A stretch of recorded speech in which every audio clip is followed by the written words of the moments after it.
அமர பாட்டுல தான் கெட்டிக்காரங்க வெத்தல போட்ட சோக்குல நான் கப்புன்னு குத்துன மூக்குல வந்தது பாரு ரத்தம் இந்த அமரம் மாத்திரா மாத்திரா வந்துருச்சா அது?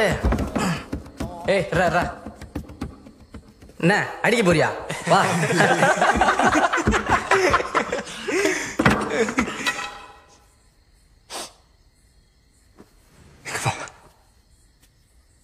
அவனை என்ன ஜெயிச்சிட்ட நீ வாழ்க்கையில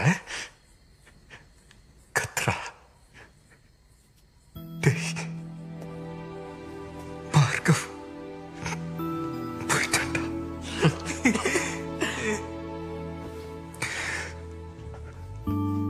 பார்கவ் காலேஜ்ல உங்களை விட மோசமா ஆட்டம் போட்டவன்டா. இப்ப போயிட்டான். ரொம்ப மோசமான ஒருத்தன் திருந்தி நல்லா வாழணும்னு நினைக்கும் போது செத்துட்டான்னா அது எவ்வளவு பெரிய ஒரு குடும்பம் தெரியுமாடா? சுத்தி இருக்கிற பல பேர் வாழ்றதுக்கான நம்பிக்கை கட்டுமுடா. ஐயா பாத்தி கிளாஸ் எடுக்க ஆரம்பிச்சிட்டாப்லப்பா. விடுங்க தம்பி, இவனு மேல ஒரு ஆளு இவன்கிட்ட சரிசமா பேசிட்டு இருக்கீங்க. இந்த நாயை செத்தா கூட திருந்த மாட்டானு. யோ எவங்க திருந்துவான்? நாம என்னைக்கு அவன் திருந்த நினைக்கிறதுக்கு மதிப்பு கொடுத்திருக்கோம், நேரம் கொடுத்திருக்கோம், இடம் கொடுத்திருக்கோம், வாய்ப்பு கொடுத்திருக்கோம். உண்டியல்ல உடைச்ச கடல பாட்டில் மணி சோடா சேர்க்கிறேன்.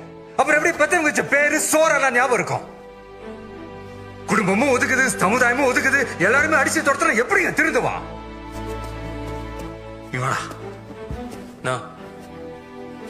இங்க தப்பு பண்ற பல பேர் எமோஷனல் கிரைம் தாண்டா பண்றான். பாசத்துல, துரோகத்துல, கோபத்துல, வேகத்துல ஆளுக்கு ஒரு காரணம். ஆனா அதுக்கப்புறம் நீ மேல மேல மேல பண்ற ஒவ்வொரு தப்பு உன்னை எது பண்ண வைக்குது தெரியுமாடா? போதடா. நான் அடிச்சு சொல்வேன்டா, உன் தப்பு தவிர மத்த எல்லா தப்பையும் போதையில தாண்டா செஞ்சு. நீ குடிக்கல, கூத்தடிக்கல?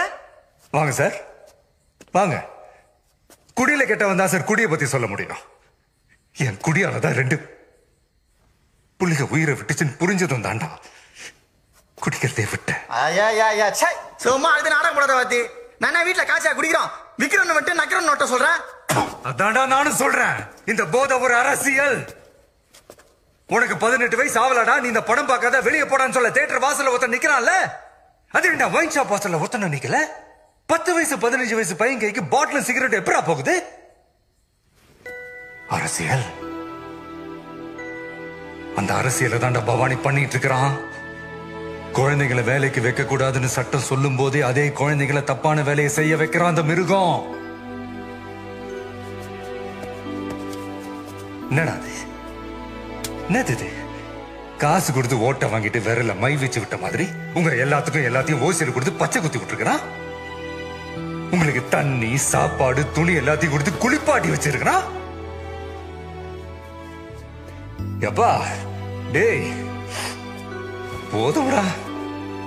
இனிமே நல்லா சூப்பரா வாழ்ந்துருவோம்னு நம்மள அந்த பிள்ளைங்களை தாண்டா வண்டி ஏற்றி அமுச்சு வச்சிருக்கிறீங்க.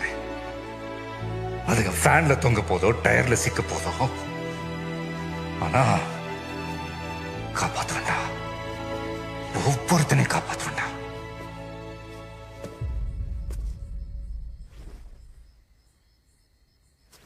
அது என்னடா சொன்ன அவன்?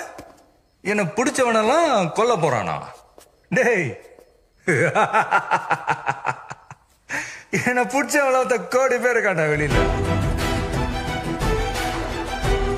முடிஞ்ச தொட சொல்ற பாப்போம்.